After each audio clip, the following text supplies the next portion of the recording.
Okay, so we're going to start this off, and I'm curious both of your opinions because it does touch upon both of your professions. A plastic surgery trend that's on the rise among teen girls, it's not what you're thinking. It's actually vaginal rejuvenation surgery. It's gone up 80% from 2014 to 2015. Now, teens?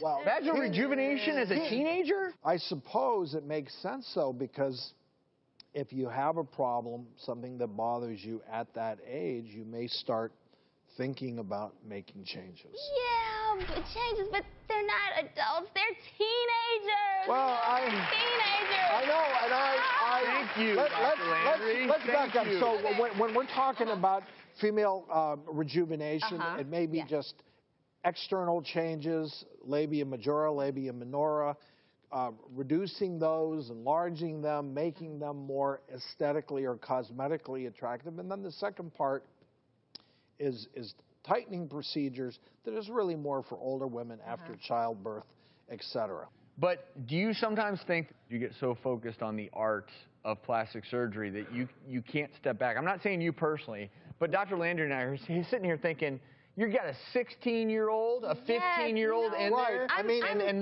I'm all for beautification, but with teenagers, there are certain medical situations where it's appropriate, like if they're having irritation or pain with physical activity, if they can't keep the hygiene up with their menstrual periods because the labia are so big, then that's one thing. But for cosmetics, like your public service announcement, your labia is beautiful. They come in all shapes and sizes. They're fine. You're right.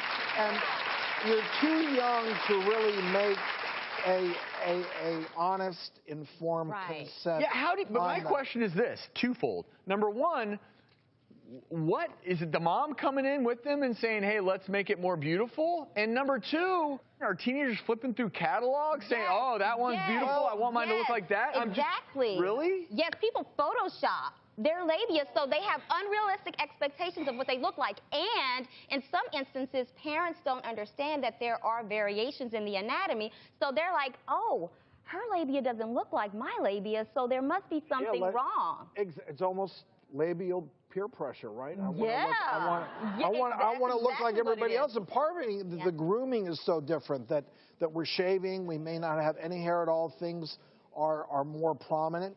Other thing is another condition you touched on, that there may be indications where things have changed, actually causing friction. If somebody was significantly heavier, like grossly obese and then lost weight, that you may be left with loose extra skin there. But I think those are the exceptions for somebody that young. I mean, there are indications for doing breast reduction at a young age.